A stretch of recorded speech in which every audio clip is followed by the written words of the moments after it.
film studio. I'm just interviewing Rob for Rob's reviews, talking about the impact of the new budget. Afternoon, Rob. How are we doing? I'm good, Tom. How are you doing? I'm very good, thank you. On top? Yeah, we're rolling. Obviously, the news on everyone's minds this week. The budget, given the climate and the circumstances it's been launched in, it's probably one of the most important and it's almost dramatic budgets that we've had in recent years. Could you maybe run us through a bit about the change in corporation tax that has come about, and then also talk about what impact that's going to have on R&D? So yeah, as I said, the headline was corporation tax going all the way up to 25%, which, yeah, the increase itself wasn't unexpected. Everyone knew it was coming, but going up to 25% goes a lot further than a lot of people expected and won't be entirely popular with a lot of business leaders. What it is going to do, it's going to highlight the importance of businesses accessing and making the most of the tax reliefs that are available. And it means that research and development in particular can be even more valuable to UK businesses. Okay, great. And I know we've had some chats internally. It's not going to be quite an equal impact on SME clients, those under 500 staff, etc., and the larger clients that fall under the RDEC scheme. Could you perhaps just maybe elaborate a little bit? Two schemes, they work in different ways. So the RDEC, the tax credit is above the line, which means essentially that you are taxed at the point it's paid out. So obviously the higher the corporation tax rate, the less net RDEC you receive. Mm-hmm.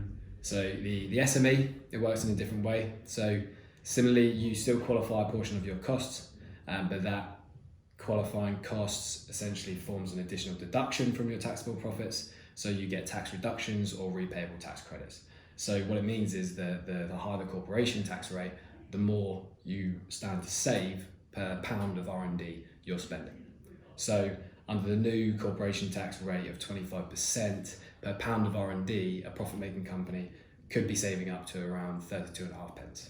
This at the current rate of 19%, that's about 25 pence. So yeah, the saving is stands to be greater under the new corporation tax rate. So yeah, in real terms, the value of the R&D, it will be going up. Thank you. Now, there was a couple of other kind of issues as well that came up. Obviously, the government, I felt that they had to mitigate the impact of this, and one of them might be obviously the R&D tax credit scheme already in play.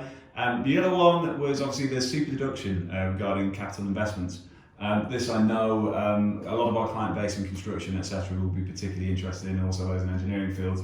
Could you maybe run us through a bit of that and what that might mean for the companies operating in those sectors? So yeah, not all bad news for business. The Super Deduction was another one that did grab the headlines. And what that is, it's an enhanced capital allowance designed to encourage businesses to invest. And it will allow businesses to get 130% deduction from their taxable profits on the money they invest in plant and machinery over the next 2 years. So yeah, like I said, great news for companies in construction, engineering, manufacturing.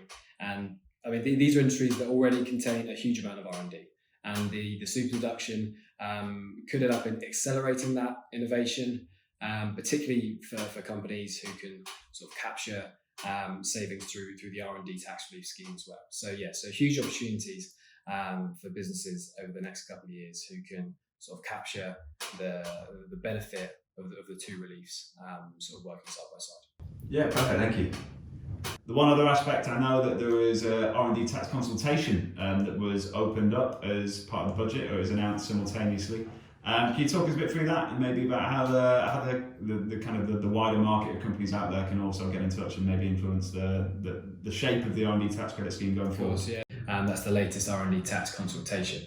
So this is going to ask respondents to answer a number of questions about the scheme, how it operates, with particular focus on what can and can't qualify.